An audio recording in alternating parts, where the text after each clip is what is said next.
Hey, everybody, welcome back to the Nostalgically Hip podcast. I'm Andy. I'm Ryan. And we've got a doozy for you today. So, Heaven's Gate, have you heard of it? Heaven's Gate, yeah. The cult? Not the cult. Not the cult? Not the cult. What are we talking about today? Although, that's a that good might one. not be a That bad could one be a to do. feature cast, yeah. For sure. The movie. Yes, the Heaven's movie. Gate, 1981. Literally took down a studio, a production company, United Artists. I'm sure everybody's heard of them. If you're a James Bond fan, you have. For sure, yeah. Actually, that's kind of one of the interesting things is that Bond, that whole movie franchise, the Bond, is kind of what kept them going. But we'll get more into that as we go along. But yeah, this movie was there was such a budget for it. I think it was $44 million budget, and it grossed at the box office $3.5 million, which was, wow. I think, would they say $44 million? Wow. In that day and age would have been close to 150, 200 million. That's what I was going to say. Keep in mind, man, that was 40 years ago. 42 Right. years ago. And it was enough to put it into perspective, obviously, to bring down an entire production company, which, by the way, was started by the likes of Chaplin, a bunch of people in the, I think, 30s, 40s that got together and wanted to start their own thing. People of the trade, the actors, just said, hey, let's throw our money together. We got this great idea. They produced a bunch of great movies, a bunch of hits. And, then this one. And then this one. So, real quick, before you go too much further into it. Yeah. When you first told me about this, I hadn't heard of it. You before. said the cult? Right. I said the Because cult. everybody says the cult. So, there's probably a lot of people out there that are going to be listening to this that have no idea what you're talking about either. So, can you give a real quick synopsis of what the movie is about? Yeah, well, what it is it's loosely based on the Johnson County War, which was up in the Wyoming territories.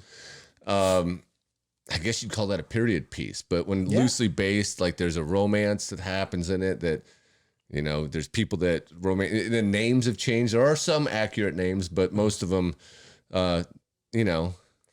Historical fiction, basically. it's just, like just a loose based fiction, but, and it's a Western. Yeah, I mean, it's a Western. It's beautifully done. I mean, if you look at it for what it is, like you've watched it, there's some shots. It's like, wow, this guy's. Yeah, it was an amazing cure for insomnia for me. I mean, it was. It's, you know what?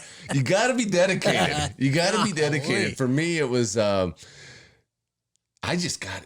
I found out about this. I overheard somebody talking about it was a Christopher Walken.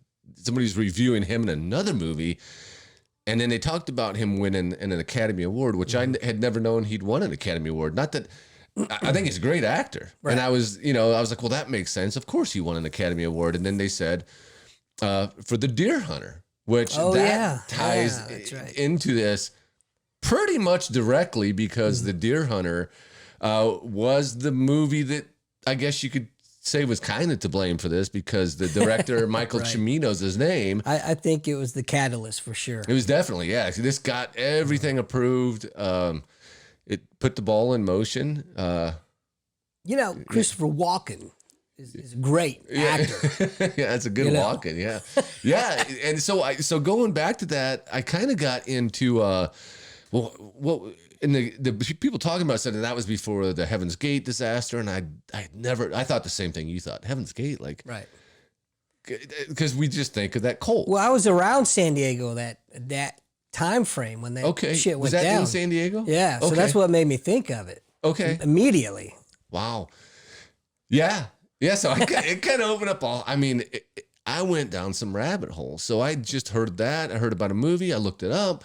Next thing you know, I'm seeing if I could find books on it, which I did find a couple of books. I just bought one the other day, and I want to mention this because it's an excellent book that I just started getting into. It's by, actually it just came out too, 2022. So that, everything is pretty relevant or accurate, but it's called actually Cimino, and it's by Charles Elton.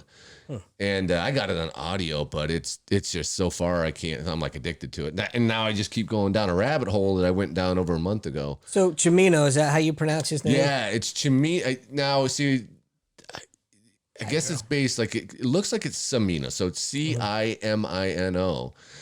And so it would be like Cimino. Some people said it was Italian because it was a Cimino. But when miraculously, when he got to Hollywood, the pronunciation of it changed and now it's Chumino, which they said was basically, the guy was, he's eccentric. A little eccentric. Yeah. I think he kind of wanted to live a different life or have a different, I don't know, way that people would see him. And that Chumino fit. So hey, forget there's about that. Yeah. But anyhow, so I went down this rabbit hole and that's what we're going to talk about because I think it's an amazing story, right? Well, the backstory to the reason the movie was made was awesome to begin with, right? The whole Johnson County wars and the historical. And that's a crazy backdrop. war just in and of itself, right? Right. I mean, it's legendary. So when you told me about that, that's what piqued my interest. So I'm like, cool. I'm really looking forward to watching this flick. Right. And now I'm like, what the fuck did I do to piss you off, man? Yeah, you were texting me the whole time. You were saying, man, this better not be a joke. Oh my God. So dude. yeah, you were watching Heaven's Gate, right? And then you went back and okay, so to kind of open this up a little bit, the story behind it, for those that don't know, is Heaven's Gate was produced in 1981. Let's look at the exact. I think it was November 19th, 1980, and it had a runtime of 219 minutes. So do the math real quick. That's a lot. Yeah, because your text said this thing's 3.5 hours long. Right. Actually, it's 3 hours and 50 minutes, right? Something like that. Yeah, something. Yeah. So and then they had a longer version, and that's actually the edited version, I think, for the movie theaters. So like, yeah, but wow, I don't know how anybody back then sat through that movie in the theater. Well, clearly they didn't. They did. Yeah, well, it made 3.1. Yeah, just made back a small. Wow. Yeah, but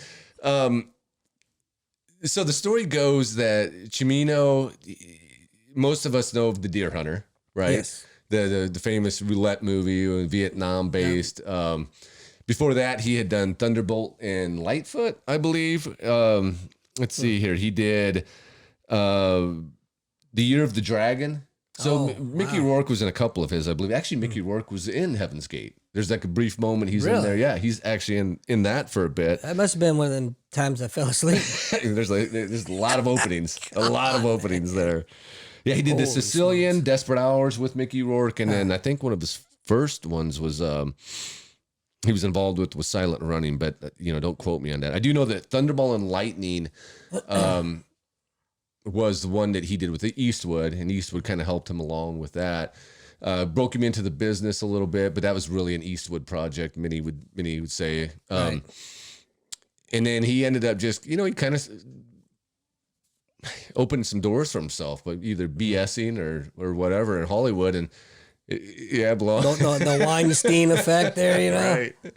Yeah. So he opened a little bit of doors, did what, they probably all do. I bet he did. Yep. Opened some doors. And he opened the barn door. But it ended up getting him to a position where he took on a script. I think he changed it all around. He bought the Deer Hunter. It was basically, I think originally it was called The Man Who Came to Play, and it was just about Russian roulette. He got his hands on him and another writer. They went to work on it, turned it into a Vietnam period piece because they were just coming out of the war. Right. I think that year there was a bunch of a handful of Vietnam War, even though it was an unpopular war. There was a bunch of movies released that year. It was great for movies and telling stories and getting your anti-war, I hate America, drivel. I mean, great for cinematography. Right. But, well, this one was actually different because back then they did it a bit different where, people came down on him as a director because in that movie, which you watched that too, right? When they show the Vietnamese and when they're in Vietnam, they're not nice people. They're making them play Russian roulette. They're not painted in a very good, not a good picture of them. Right. So they took a lot of grief for that, like today everyone would want to make everybody good, even though that's not always the case. But there was a lot of the hippie mindset in there, peace, love. And now real quick, I just want to take a quick sidebar. And I know the title of our podcast is the Nostalgically Hip podcast, but for the record, we're not hippies. Right. No, I've been known to hug a tree or two in my time, but that's primarily because the world was spinning and I didn't want to fall off. Yeah. Yeah. Yeah. So we got that out of there. Right. Yeah, Right. yeah, All we're right. done. Yeah. I feel better now. Whew, damn. Yeah. Well, The Deer Hunter went on. It surprisingly just killed it at the box office. And I have memories of that because I remember when it finally made it to cable TV. Yeah. Yeah. I think it was back then when everybody just had HBO or Showtime or Cinemax. Right. And I walked into the room one day and my dad was watching it and it happened. He was a big history buff anyway. So that's just something that would have been right up his alley. But he had it on that and I came in right at the Russian roulette scene, right in the Vietnam, and they're making them hold the guns to their head. And of course it captivated me. I know I didn't sit through it because it's 3 hours long too. Right. I know it as a kid. It's a long movie. It's a long movie, right? And going back, so that I watched it the other day and I thought, man, I don't know, I'm not getting it. I didn't even really kind of get that. The Deer Hunter? The Deer Hunter. I Yeah. didn't. I thought the wedding. There's a wedding scene. I mean, you may as well have been at the wedding. I get what he's trying to do. He's developing the characters, but you may as well have been at a wedding. Write a book, man. Yeah, right. It's 45 minutes. I mean, where's the montage? So, I'm going to break down a wall here, man. I know it won an Academy Award and whatnot. A lot, yeah. I didn't think it was that great of a movie. I didn't either. Walken gets the Academy. He gets the Academy for Best Picture. I don't believe it won for screenplay, but I think it got like 6 or so. I believe it. I mean, when you've got stars like De Niro, you've got Walken and the others that were in there. Yeah, De Niro was just coming off The Godfather, and he won the Godfather 2 won the Academy for that, and almost for Taxi Driver. So you got some pretty big names going in there too. So obviously the film, that's what's the draw is going to be, is the actors, right? Yeah, and deservedly so. But to me, man, it missed a lot of marks. I think so too. Yeah, and I think that you got to look back at the time and go,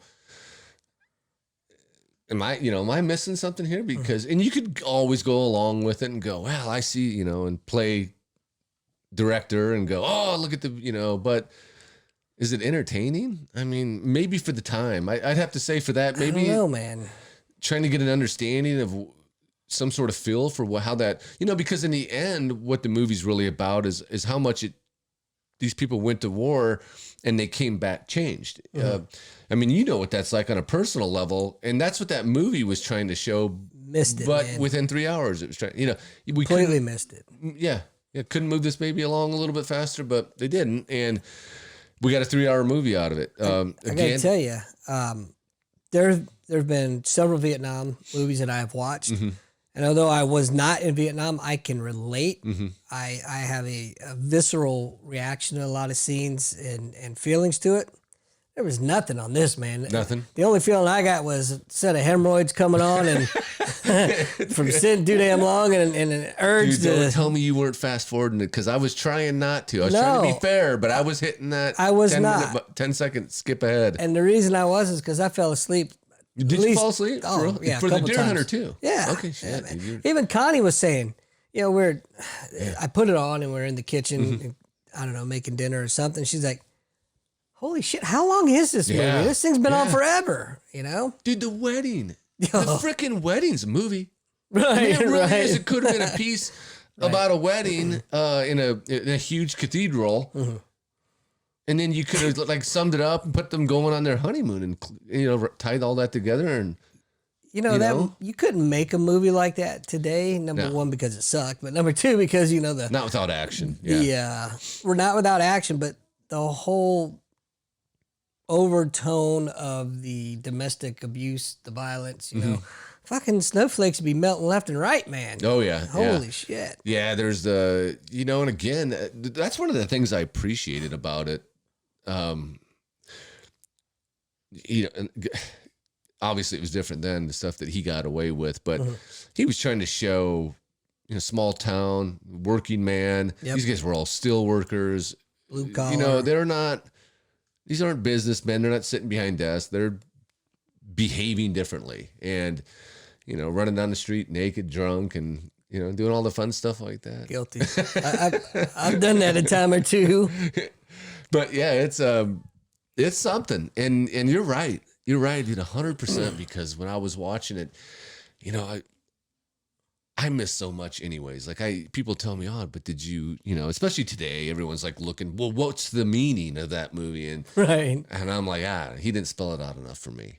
I'm just not that artsy, right? Yeah, I'm gonna be honest. When I'm going to a movie, it's for escapism. I'm not trying to figure out the meaning of life. Absolutely. Yeah, dude. I still like, that's it. And I I can appreciate this Right. for what it is and understand that some people have more of an artistic edge. Back then I was watching Clint Eastwood movies, Every Which Way But Loose. That to me is a freaking masterpiece. Some of the greatest, man. It's a masterpiece, right? Right turn, Clyde. Yeah, and I appreciate this for what it is, but it's not like I could never sit there and look at you and go, I hated you. Ryan, the way I see things is that the way it was artistically, masterfully put together reminded me of the Rembrandt. I got nothing. Yep. You got a pipe and a smoking jacket. That's pipe up my ass. Apparently, it's an experience, right? You get a slow one, but an experience. But so moving into that, you get you get that movie, and it opens even more doors, right? So this guy basically at this point, and we're coming into what they called the movie brats period, right? So you've got Scorsese. Who was the guy? I can't think of his name now. But you've got Scorsese, you got De Palma, Oliver Stone. He was later, I think. But the movie brats is more of they were these directors that came along and they were gonna, just kind of burn down the 50s and 60s. Francis Ford Coppola. Right? Yeah. There's another guy too, but I can't think of his name right now. But he was big. And they were just basically going to, the old 50s, 60s way of doing things where the directors painted this light, here's this perfect world and here's how it goes and everything's conservative. And these guys came along and said, no, we're going to, the good guy's not always, or the bad guy won't always be a good guy at the end. And sometimes he's going to die at the end. And so it happens. Yeah, right. So he kind of came along in that where directors were getting a lot more power anyway, right? Because they were younger. Now, keep in mind, you got Billy Wilder back in the 50s. He's older.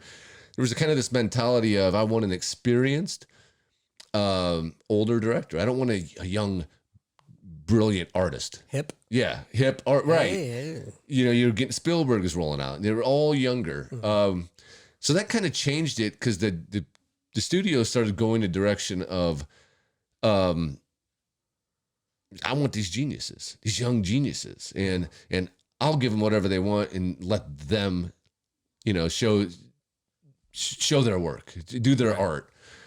And that kind of locked those studios into put them in a conundrum. Yeah. Serious put them in conundrum. Gate is you can come back to that a million times, but he ends up getting that. They say, well, what do you want to do next, Michael? And he says, well, there was an old screenplay I wrote back early 70s based on the Johnson County War. And I would love to put that, get that going in production. Of course, obviously everybody overlooked it before, but now he's got this power. Right. So, I think the best way to summarize this is they gave him the keys to the kingdom. And they said, well, what do you need? And he said, I need $7 million. And then they found out that he really needed $44 million. So that's quite a difference in the, God, it's just mind-boggling to me that if I could speak, it'd be better. But all these big name actors, may not have been quite as big back then yet, but they were still well-known actors, and the movie still flopped. Yeah, because who did you have? You had Christopher Walken, you had Jeff Bridges. There was, like I said, there was Mickey Rourke. Can you think of any other? Here, let me. The French actress Isabella Huppert, right? Yeah. We talked about this because she, to this day, is known as one of the greatest actress of all time. And I think she's a French actress. But yeah, you can't take Brad Dourif. Everyone knows him from James Earl Ray, right? Chucky. Remember, he's the guy. He was also, he's been around forever. I'm trying to think. He was in What If Flew Over the Cuckoo's Nest. Oh, yeah, definitely. You got John Hurt, Sam Waterston. Is Chris John Christopherson's in it. Oh, that's a huge one. Yeah. Man. Was John Voight in that? No, he I don't was. I think remember. at that time, wow, what was he doing? He was doing like the Deliverance, right? And Yeah. Midnight Yeah. Cowboy, Yeah. and yeah, he wasn't. I'm sure his name came up. I'll bet Probably. it came up. Yeah, He might have been a little bit too old for the mm-hmm. some of the roles at that point. Yeah. So I mean, you got him, Cimino getting the money. You know, he gets the approval, and one of the things that, you know, going back to what I said earlier, was these directors started getting a lot of power. Mm-hmm. These studio companies are saying, you know what? Let's go with these artists and let them do their thing. And maybe it'll all be like Taxi Driver. It'll all be like Jaws. It'll all be like, you know, let's just let them do their thing. And they did. And, you know, Christopher Walken was coming off the Academy Award. Mm-hmm. So he enters the picture, and then they start filming. But one of the things that starts to go wrong immediately is everything that Cimino wants to do is on location, which, as far as I know, isn't how it's normally done, right? I wouldn't know, but I would assume that a lot of it's done in sets, studio. Right? They do it at the studios, and then sometimes they'll go off. They need forest or stuff like that. Right. But he wanted to go. I think he went to Montana or something like that, and and he just started going. And then multiple takes got in the way. You know, I can't blame him, man. That's some beautiful country up there. Yeah, and you got to admit, man, when you watch the movie, if you can. It's beautiful, that the train scene when they pull up at the very beginning with the train, and you take in the whole city. It's beautifully done. It's just not entertaining, and it's like you're living. Well, you're not even living the life. The best way to put it is you're watching someone else live a very slow life. It almost reminds me of you go to a new job, and now you have to go through this training, this mandatory training, and you're watching. All right, this is how we do things. Yeah. And it's informative, but it's not entertaining at all. Not even a little bit. Not even a little bit. Yeah. The most entertaining. All right, I'm going to sum it up right here the best way I know how. The best part about that movie was the ending. Yeah. Not the ending itself, but just the fact that it was fucking over and I could leave. You know. Right. Totally, dude. I mean, I get it, and everybody else got it too, and that's why it bombed. And of course, just like anything like that. There was speculation. There was rumors, right? Like how, you know, like they loved the Deer Hunter, and everybody was like, "Oh my God, it's unbelievable!" And let him do his thing, and he does his thing, and he goes way over budget. You know, there's all kinds of stories behind why he went over budget, multiple takes, hundreds of takes, and like for just silly scenes. Even Chris Christopherson's like, "Wow, there's a bed scene where he gets up with a bullwhip, and it's a really simple scene, but he did like 75 takes of that, Golly. right? Because he didn't think that was good, and stuff like that. You know, that every time you're on set, you're doing that. The days go into days, and you know, I think people started getting sick. Some of the actors thought I think they considered him like a dictator. You know, some people got along with him, some didn't. There's reports of animal abuse. Like, did you see the one where the horses are getting off and they're falling off the train and stuff like that? That's horrible, horses. Man. That was no CGI at all, man. Yeah, I got a little bit pissed at that. Yeah, and so that really happened. Mm-hmm. And then of course I think the duration of it, you know, I don't know what it was, but I think it was well over 4 hours. Originally, I think it was close to 5 hours. So picture that. It was like eternity. Yeah, right. God, man. Yeah, so it's just a whole thing, but. In the end, you know, they were trying to, the production company studios were trying to figure out, well, what do we do? They were going out there, you know, and then of course, there's always going to be the issue of runtime. You know, well, no one's going to sit through 5 hours. Hell no. And he's like, it is. So he would always fight for that. And then he, you know, and I think the nail in the coffin happened when they finally do release it. It goes into the theaters. And he had taken it down. I don't even want to say, but it wasn't where it's at now. It was like still over 4 hours, and nobody goes to see this because no one's going to forfeit a day, right? No shit. Yeah, so it doesn't do well. So at that point, they decide to pull it, which I think everyone involved would say that was the biggest mistake because they pull it like after a week or something. And they decide to edit it and take some more out. Carve it down a bit, and then they put it back in, and that was it. Yeah, that's done. Nail in the coffin there. You know, I'm going to go out on a limb and say he was probably a pioneer way before his time. Yeah. Because that movie in the original 5 hour time frame that it had Mm-hmm. would have been perfect today for a miniseries or a seasonal show. You know, and had he came out with that Do you in think our time frame, I think it would have been much more successful. even split up? I wonder. There wasn't. I mean, you lose track of what the hell's going on. You do, but I mean, look, you've got like Yellowstone that's super popular nowadays. Now, granted, I've there's a said this a lot. million times. That's Dallas on steroids. Yeah, is all that is, right? for sure. Not that Dallas wasn't great, but Dallas. I love It's a Dallas as a soap kid, opera. but it's a soap opera, and Yeah. that's Yellowstone is just a modern version of Dallas. It's a more masculine version, Yeah. I'd say, but it is what it is. But look how successful that is. And granted, it's got more action in it, but you know, I think, I think it would have been. I'm not saying it would have been successful. I'm just saying it Right. would have been more successful in our time era now if he would have released it instead of trying to cram 5 hours down your Yeah. throat in a movie. Fuck Yeah, that. for his artistic vision, and I think the studio started to recognize that, and then, you know, it all comes back to one thing, right? The fact that he, you know, whether he did it or not, I think it's a safe bet that they gave him too much power, and you know, in the end, he took down a whole company, a almost movie like studio. He almost took 'em like an down. empire. You Yeah, know? MGM ends up absorbing them, you know, because they still had some power. They said, "Oh, we'll just merge in with us." Right. So that's what. But they were done. I mean, there was no. So anybody that says they've seen United Artists in a new motion picture after that is lying, Right. Because you didn't see it again. And That are very confused. yeah, right. But it's something, right? Because you look at, and another thing it did is it changed the powers that directors would ever have. They were done. Oh yeah. So the production companies, so, you know, he did more than just that. They were like, we can't let this happen again. So you don't have any power anymore. We'll take the reins here.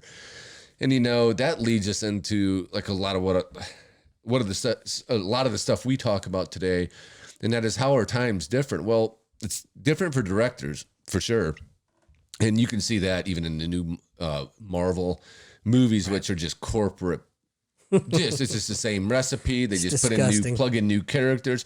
You know, actors have become, you know, there are no great directors anymore. You have like your Tarantinos, Yeah. but other than that, they're just names, and they plug them into these features and actors now. That's becoming the same way. You know, there are no Stallones, there are no Eastwoods, there, you know, some of my favorites of all time, you know, are gone. And You can't forget about Arnold. yeah, Arnold too. Yeah, Get to right. the Yeah, chopper. right. Yeah. Well, it changed everything, and now I think the production company, studios, Disney especially, has more power than they've ever my had, God. and you can probably thank Michael Cimino a little bit for that too. So when you're complaining about the lack of originality, which, you know, again, I'll say that while I don't love everything Tarantino does, I have kudos, respect for him, because he doesn't go reboot everything that he sees. He's not held hostage by the studios today like most directors are. And So real quick, before we continue on, favorite Tarantino movie? God, dude, I freaking love, I love that Is it Once Upon a Time in Hollywood? I freaking love that movie, dude. I've seen that twice, and it's long. I've never seen that actually. You've got to see that. And some people, I got a buddy that loves Django, and he Django, loves yeah. The Hateful Eight, and I don't get that at all, and never did. But that's Tarantino. You love some of his stuff, and you don't like some of his stuff, but you respect it for what it is. And My favorite by far is Inglourious Bastards. yeah, I Hands wasn't down. big on that, but I get it. I mean, I get that. And for me, what did it was the I don't remember his name, but the German character. Yeah, he was great. I don't know his name either. I think it's Hans something, or I don't know. Yeah, he I was could be great. way off. Hansel, Gretel, I don't know. But Tarantino has a tendency to bring out the best in all those guys. You know, like in that, I was never a huge Brad Pitt fan, you know, as an actor. And then in that Once Upon in Hollywood, he's unbelievable.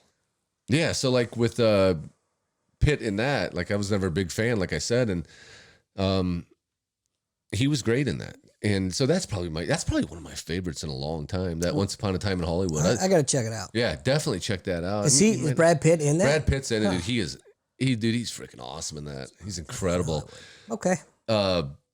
Plays it perfect. And to me, it's fun. It's just kind of a fun movie. Not really. You know, I've never heard of it, but the one that I hear a lot of people's favorite is Pulp Fiction. Yeah, well, that's good. That's an amazing movie, right? And you know, it was okay for me. Okay. It was entertaining. Right. It's not one that I would go back and watch over and over and over again. But yeah, it was all right. Yeah, I think that's the thing with Pulp Fiction is it doesn't hold its rewatch. You know, there's no rewatch value. Now, some people disagree with that too. To me, it's like I've seen that, and it was unbelievable when I did see it. But it's not something I want to go back and watch again. And you know, or maybe I don't know. Maybe I'd enjoy it. I don't know. I seen it. Every part's so good in it that you tend to remember it like it was yesterday. That you really don't need to see it again. True. Yeah. There's some really excellent parts in that movie. Right. And then there's some that I'm like, whatever. But yeah. So anyhow, that took down a production company. But like I said, I went down a rabbit hole on it. I started reading about, Walken kind of took him a while to rebound. You know, he came out and did a couple movies after that. And then he gets A View to a Kill, and I think it was 85. Oh, which yeah. A lot of people hate that. I love it. I think that's good fun there.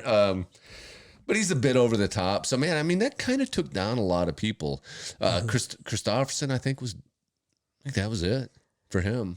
I don't think that was it, but it was certainly the beginning of the He end. was never the same. Right. There was no Me and Bobby McGee anymore. Right.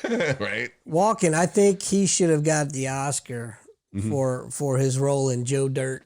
Joe Dirt. Yeah, I don't even remember Joe Dirt. Hands down his best piece. Who the hell remembers Joe Dirt? I remember Joe Dirt. Damn, Joe dude. Dirt. That was bad. Don't try to church it up, son. Wow. Yeah, I'd rather watch Heaven's Gate again.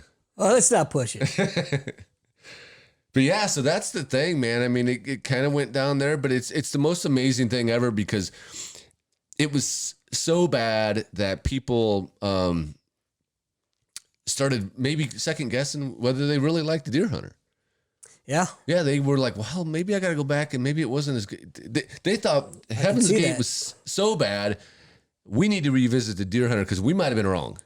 Well, yeah, and I think a lot of people, after they rewatched it, came to that conclusion that absolutely, what the fuck was I watching? Right. You know, it's like, holy shit. Yeah. You know?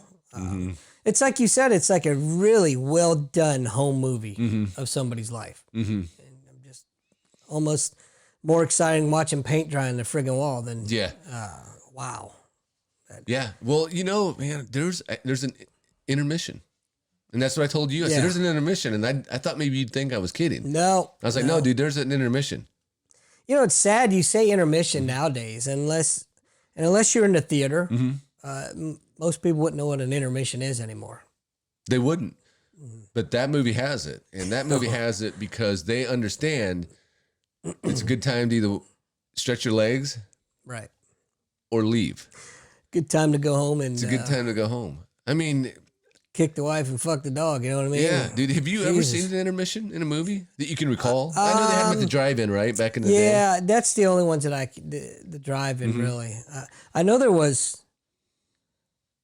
one, and I don't remember what it was, but I remember seeing that as a kid and thinking, man, this is weird. What is this? You know? You're gonna go get some concessions. Right, go potty or. Yeah, this one wasn't. There was. I don't know if there was. Well, first off, you wouldn't have made it past. Rub one out. You wouldn't have made it past the first hour and 45 minutes without already having to take a piss, anyways. No, probably. Not me. Yes, I think the intermission was in that for time to leave. We understand. we get it. Thanks for watching this much. Right. Yeah. So, yeah. Wow. And for anybody that wants to watch it, I say watch it. I can't recommend it, but just because of the story behind it. Out of pure curiosity. Yeah. Go ahead and check it out. Yeah, definitely. Give it a shot. But and then I watched Heaven's Gate, and it's not easy to find. It happened to be on Prime one day, and I was like, I'm gonna watch it. And I sat there and I watched it in installments. Dude, I was like an hour here, and then I gotta go do something. It's funny you say that because It makes me want to go get a T-shirt. It says, I watched Heaven's Gate. Yeah, well, they give them away if you send in now. Yeah, it's the Michael Cimino. I survived It's a Heaven's Michael Gate. Cimino freaking fundraiser, right? You just buy a shirt and they send it out to movie directors everywhere. You know, if that would have been made today, that would have been one of those straight to DVDs. God, dude, can they put that on a DVD? That'd be like 4 DVDs, right? That's a box Would set. it? Yeah. Dude, it's Act now. Yeah, that's right. Call and you can get the box set of Heaven's Gate. it's bad. It's horrible. It's horrible. It's a fuck. All right. Unlike Ryan, I no, don't watch it. Don't watch it. All right. Don't watch it. I mean, you're all adults watching this show that or listening, whatever. At least we're assuming you are, and you can make your own decisions, but don't watch it. Yeah. But you know, who knew? I mean, I guess if you're a Christopher Walken fan and you want to be a completionist and you're like, I've got to see everything, and then you stumble onto this turd, right? And you're like, holy shit, do you go back and revisit it and go, maybe I don't like Christopher Walken as much as I thought? Well, I liked I him. mean, it's that powerful of a movie, and I don't mean so from a dramatic standpoint. I mean from a what the fuck did I just watch standpoint, you know? And you can question all your original beliefs. Well, let's talk about it then. Let's talk about the freaking the roller skating thing. Oh, what the fuck? I don't know. What did you make of that? Like, that was 20 minutes? So I had to go back and I had to think, hey, did I have any Roller skating period? No. did I have any edibles or did I partake in any herbal substance first? Because I'm so confused right now. I don't. About what happened. Yeah, dude. So there's a roller skating. They're in a big.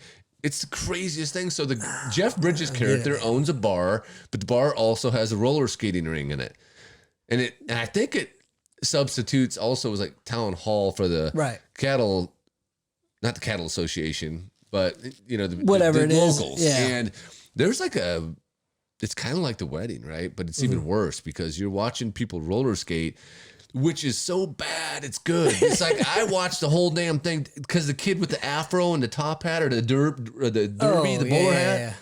And he's playing the freaking violin. So he's skating and he's playing a violin. And I couldn't take my eyes off that guy. I couldn't either. That dude was like, I don't know what it was, man. I don't know if he was special or like an alien. And you're literally watching him do circles like on a carousel. Right. Like a freaking one of the village pieces just going around. And he's just on it, roller skating and playing the violin. And I just couldn't stop watching. I don't understand it at all, man. Because you want to know, are they kidding? They're going to end this, but they don't. Right. It just keeps going. Yeah, it's like a train wreck, man. Yeah. You can't help. You don't want to watch, but you're like, okay, wait. Yeah. What is he? Yeah, you keep hanging in there. You just keep like, I think something's going to happen, but then nothing does. I have to admit, I did not make it to the end. I know you didn't. Yeah. I mean, there's no way. And even if you do make it to the end, you're going to do what I did. And you're going to get about an hour and a half into it and go, I think I can, because you get a good feel for it. Like even with the Deer Hunter, there's the wedding part. I think it's about 45 minutes long for sure. I don't know. And you realize you can skip through some of it because you're not going to miss anything. So, it's like if you're out at a wedding, real wedding with your buddies and you go, I got to go to the restroom. You can go to the restroom and walk away. And that's kind of like this movie. It's like you're there. You can come back. That's usually what I do, Nothing will have man. happened in that time. I go to the bathroom. I just hide out because I don't like people. Right, yeah. Yeah, about an hour later, I come back. Yeah. Yeah. Oh, it's time to go home? Oh, who'd have known? And that's kind of like this, dude. And that's like all of it. So you learn, you kind of learn how to base it. And you kind of fast forward through this show. But what I learned from this experience is don't watch any movie that Ryan tells you to watch. That's kind of what I learned. Yeah, dude, I tell you what. Well, I didn't tell you. This was for research purposes, dude. Right. And no, I get it. I went down that rabbit hole. I was like, God damn, dude, this is. I was like, man, I must have pissed him off. Dude, to me, it's a crazy story, dude. I mean, it's so crazy. I'm buying books, like I said. And it even gets weirder from there. The guy, the book that I'm reading right now, it's weirder. His whole life's weird. It's a fascinating story, the whole thing, not the movie. Yeah. But everything that's surrounding it, for sure. Absolutely. But, so how does it get weirder? I mean, how could it? I'm probably 3 hours into it, and even his upbringing. I mean, he comes from New York.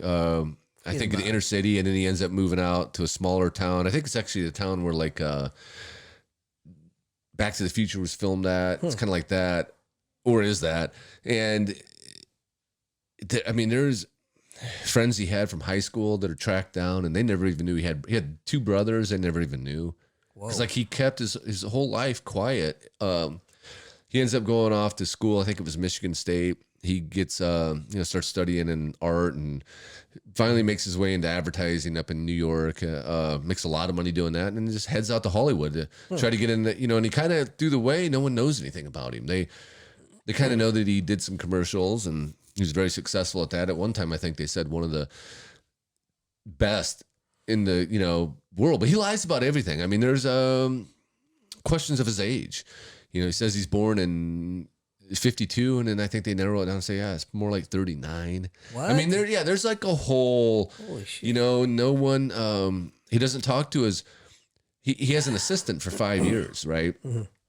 And out in Hollywood, she's taking all of his calls, and after, one day she gets a phone call from a lady that says it's his mom. Mm-hmm.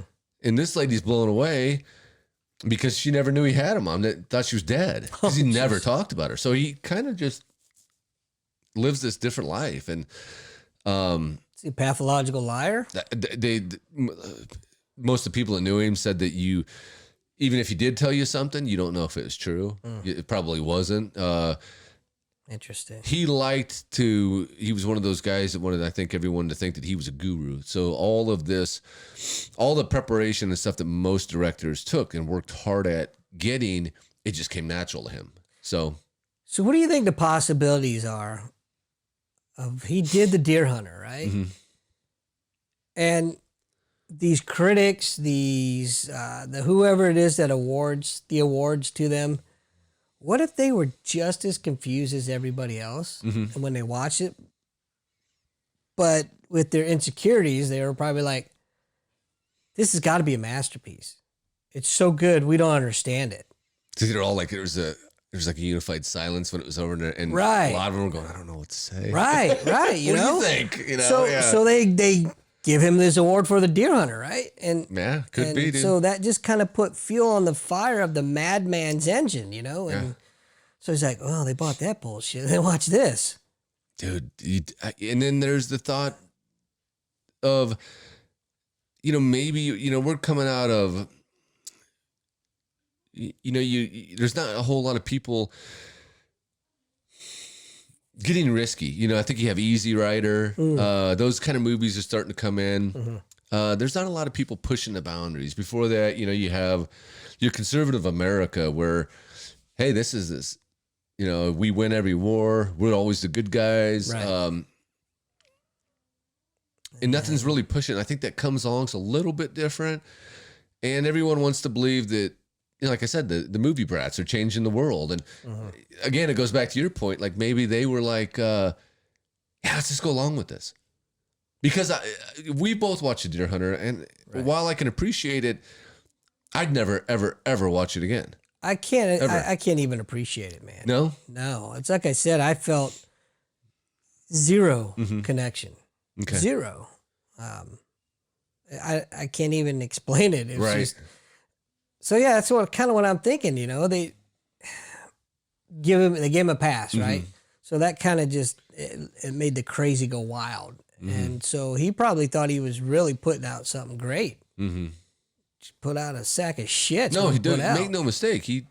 But I think there's even reports of him, because how it went, it was on opening night. Of course, it was in Hollywood, and they're all at the premiere, and somebody pulls up in a car and gets out and buys like 10 tickets and then runs back to the car. Huh. And then they're like, what the hell's going on? Yeah. So they take off, and another car pulls up, somebody hops out, buys like 20 tickets, and they're like, what the hell's going on? So it just caught on.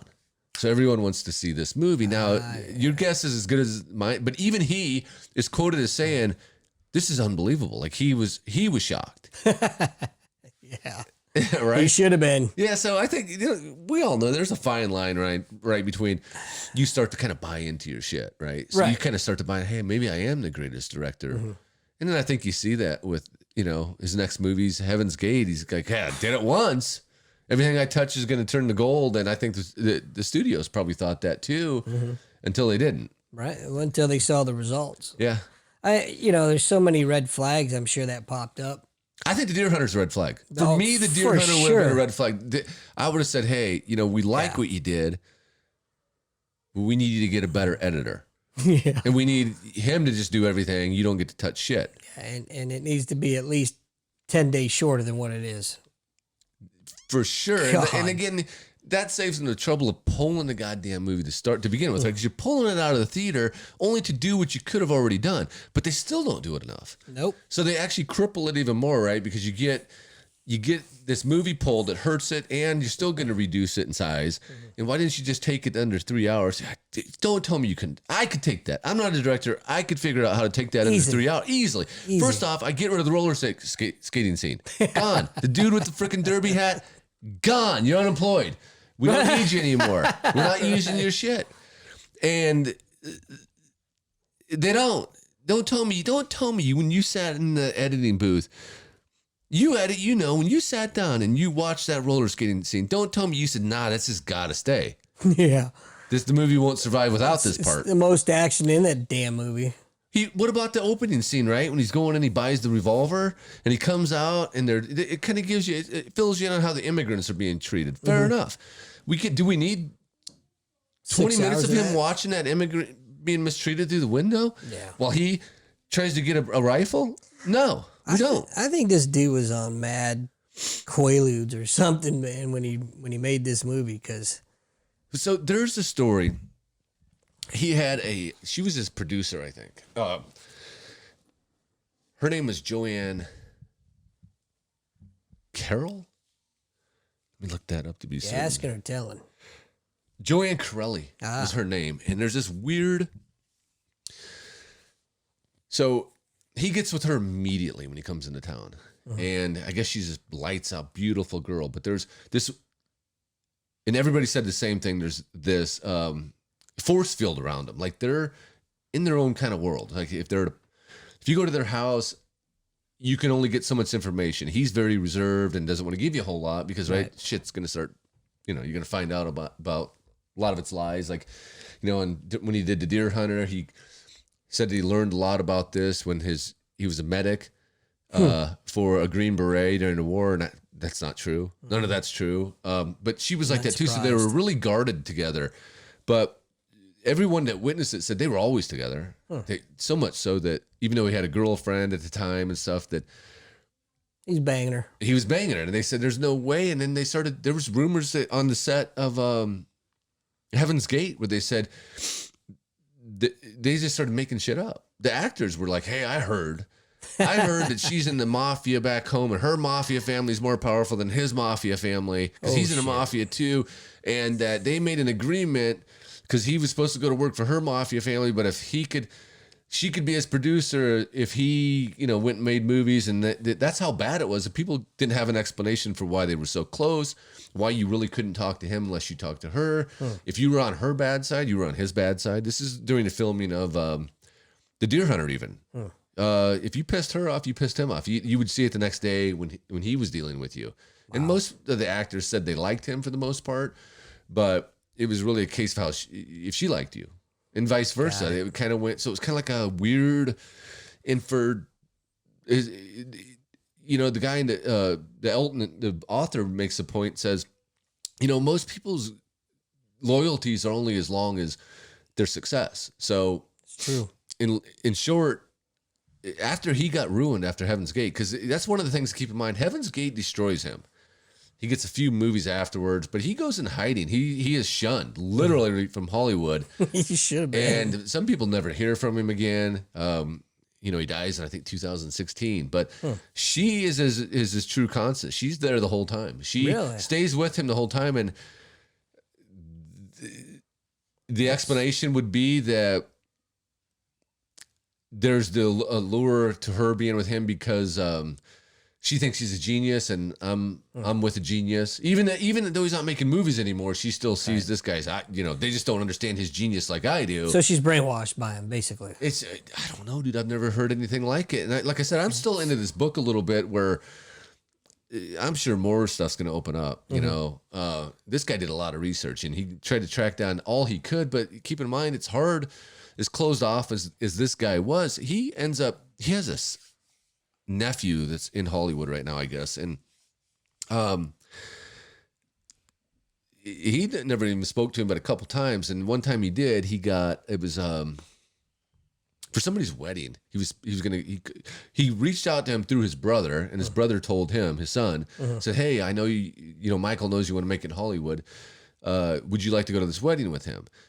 And he goes, "Yeah, sure." So the guy, author, asked him, he says, "What was it like double dating with Michael Cimino?" And he goes, "I don't know. He never went." What? It's like he didn't do it. Yeah, like he just shut himself off, and that's how people knew him. What the fuck? Yeah, it gets pretty deep, like the whole, but he was probably meant for isolation in the end, and that's what he got. I couldn't survive in Hollywood, man. Dude, me neither. There's no way. Especially today, right? Like, you got to worry about everything you say. You got to be as woke as you possibly. Dude, even if you weren't political, they would make sure you were on Twitter, right, making up political bullshit that you feel about yourself. So yeah, there's just no way that. And then you got to go through the cutthroat. Yep. You're only as good as tomorrow. I mean, look at this guy. He makes what and now. To put into perspective how big the Deer Hunter was, we were coming off of 1972, The Godfather, which many would say it's the greatest movie of all time, or for sure top 5. Many would argue, yeah. And this movie in 78, The Deer Hunter, was called the next greatest movie of all time. Couldn't believe that they were so close together that, you'd get The Godfather, then you'd get The Deer Hunter. So that's how big that movie was and how well they thought of it, only to banish him. Right. 2 years later. Just don't get it, man. Generally speaking, if a critic comes out about a movie and says it's bad, yeah, I'll probably go see it. Yeah. Conversely, that's the best way to. If a critic says it's bad, go see it. Definitely. Yeah. And conversely, if they rave about it, right. Yeah, I'm not watching it. I probably won't have any interest in it whatsoever. Yeah. Look at. Have you What ever? about if I tell you to go watch something? Right now. I mean, how am I doing so far? The only way you can go is up at this point. Well, you haven't watched Mandy yet. I did recommend Mandy to you. Yeah, I don't think that's going to happen. I got to get some credit back. I'll start you out with short movies. How about that? Or TV sitcoms. And then we'll move you back up to I'll get you to the hour and a half, then 2 hours. Was this a short joke? Is this like a short bus joke? No, I'm just saying I want to work you back up to where I can fit you in. What do I got to do to get you into at least an hour and a half movie recommendation? Give me an hour and a half movie instead of a goddamn 5-hour movie. Fuck. Nothing worse. So I get it. I tell you what, during that movie, I could literally feel my hemorrhoids grow. Yeah. And you got some big hemorrhoids. Yeah. I mean, so you probably had to go get. It's pretty impressive. I got to say myself. Yeah. You had to go get some looser pants on, I'm sure. No, I kind of like the feeling. Did you? Yeah, a little friction. Tickle. Yeah, it's something, man. But needless to say, I went down that rabbit hole. You dragged me down, I dragged you down with you. No, come on now. Did you find that interesting? I find the story interesting. Not the movie, but the story. Not the movie. And after all this talk about, we sat here and described the movie, I still don't really know what the fuck it's about. Which one? Yeah. Yeah, Heaven's Gate. Well, the Deer Hunter's about, I guess, it would be about two people coming back changed for more. But since then, we've seen better movies that do it, right? Way better. Yeah, we've seen it done better. So there, you take that into consideration. Had you seen this in 78, you might have went, wow, that really captures it. Because, before that, you're getting, I know John Ford's The Searcher, stuff like that. It's trying to kind of break the limits, but... I know a lot of Vietnam vets, because my dad was a Vietnam vet, and I can't remember a single one of them ever saying, "Wow, that was the fucking best movie ever." you know, right, for sure, yeah.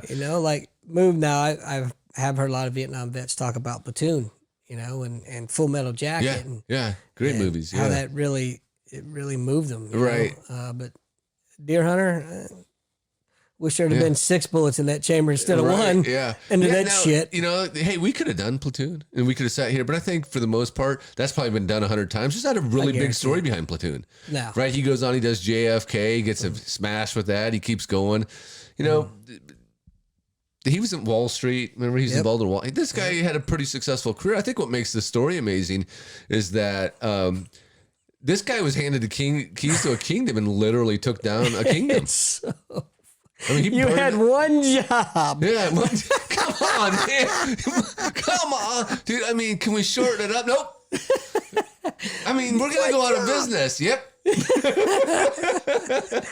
You fuck one goat. Yeah, there's an interview, man, I pulled up when I was on YouTube, and it was of Chris Christopherson, and he's asked, of course, this is like in 2000, and somebody brings it up. Again, dude, I never knew this existed. And these guys been getting questioned on this for 40 years now, and I never even knew it happened. Poor bastards. So that baffles me, too. Like, how the hell did I not hear about this shit? But they ask him, they say, so tell us a little bit about it. And he just sits there in his chair, and he goes, oh, man. And I mean, that says so much, because he's like, oh, man, I don't know what was going on with that. Like, and let's not overlook the nudity that's early on into the movie of Heaven's Gate, right? There's a lot of nudity, right? There's like bush, movies. There's boobs, there's everything. Oh, there's, I don't know if you could quantify that as bush. That's more like fucking triple canopy jungle, man. That's fucking hunter trapper shit, right? Oh, wow. That was impressive, man. That's definitely impressive, yeah. Not in a good way. So they're showing prostitution, which I think that was really a thing. Like, she was negotiating with the Johns that would come in, and she would actually, in the real life thing, she was taking and selling. She was taking the stolen stock as trade. Right. So she was actually involved in that, but I was having a hard time. It's just right off the bat, because that one guy with the fucking bowler hat comes out again, and there he is again, and he's so creepy, man. I don't know. But they don't really explain it. So that's kind of the biggest thing, is if you watch that show, which again, man, I'm not telling you to watch it, but if you like this crazy story as much as I do, skim through it and then see some of these parts, and then go, if you do watch it, you won't know what the hell's going on, because it doesn't make any sense. No. So if you do skim through it and you don't understand it, it's not because you skim through. It's just that movie, what we're saying man. Is you can skim through it, and you really won't know that you skimmed through it. I bet you a 12-pack of Dr. Pepper Zero that he doesn't even fucking understand it. Well, he's dead now, so he really doesn't understand it. For sure. Yeah, there's a lot. When he was alive. When he was alive, I guarantee you don't think he went to his grave going, you don't think he thought, man, I'm a genius. Oh, I'm sure he did. Yeah, they just don't get my genius. Most narcissists view themselves that way. Right. And most narcissists don't realize that they're incompetent. They can't conceive the fact that there's no way they could be incompetent. Yeah. But yeah, I'm sure he did go to his grave, but I'm sure as shit he's a fucking moron, and really was probably in over his head. And he's probably one of these, I wouldn't be surprised if we were to learn that he was probably bipolar, he's probably schizoaffective disorder. So it just makes sense how these scenes don't connect in a logical sense, you know, and there's no rhyme or reason to it. I would not be surprised to find out he had mental health issues. But he fooled everybody. At least. Well, wouldn't you say that probably 90% of Hollywood has mental health issues anyway, so they wouldn't know? No, I would say probably 98, 99%. So they wouldn't know anyway. No, they wouldn't. Especially today, right? Where they're locked in their own freaking detached world. Yeah, but we would know. We would know. We would know. We could talk to that guy for 5 seconds and go, cheese fell off this guy's cracker. And I would love to talk to him. Have you ever talked to like a bona fide crazy person? Like a legit diagnosed? They don't know they are, but I know they are, yeah. I've talked to a lot of people. I go, I wonder if this guy knows. Dude, it's can be entertaining. Yeah. It can be trippy shit. I will say that for another day. Okay. Yeah. Well, who knows? I do know this. there was talk of people to ask him, so what have you been doing? Oh, I've been writing. Where's all your writing? And there was a door that he kept locked, and he said that's where a lot of my stories are. And he said there's also a lot of pain in there. So he was probably still writing stuff that he knew because, at this point he's blacklisted. You've seen Heaven's Gate, at least part of it. You know that no one's ever going to entertain this guy doing a movie again. I mean, you can't bankrupt a whole production company and ever get anything again. So I think he probably lived with that the rest of his life, right? Like, I think he probably had some regrets, but then there was probably some moments with some wine kicked in. And I don't know if he did, man. No? I think he was probably so crazy just didn't that know. it was their fault. Didn't see his genius. Right. It was their fault. Yeah.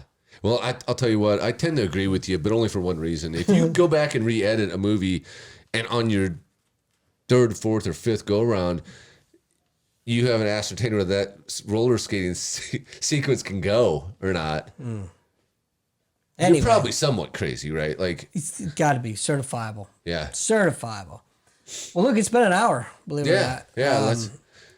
Well, Heaven's Gate was 3 hours, so we got... No. Are we going to edit this down too? We're not going. Yeah. So, again, let us know what your thoughts are on this. You can, find our podcast on all the major podcast platforms. We even have a YouTube channel. Let us know what you thought about Heaven's Gate if you decide to watch it, which I really sincerely hope you don't. But if you have seen it, if you have a good friend that tricked you, that talked you into watching it like I did, then let us know. So yeah, anyway, hey. Yeah, and even comment. Like if you... Again, it's not a good movie. It's horrible. Let's just recap. It's not a good movie. There's nothing good about it. It's the more of the story for me. It's more of this, and I'm gonna keep going down this rabbit hole. And man, well, we'll talk about it again. We'll talk about it again. We probably won't dedicate a whole show to it, but we'll recap. Oh, this is gonna come up probably for the rest of my life in some form or fashion. Probably every show. It's gonna slip into jokes. Every show, I feel it. Yeah. Feel it in my bones. Show, man. Anyway, hey, thanks for watching, and we'll see you guys next time.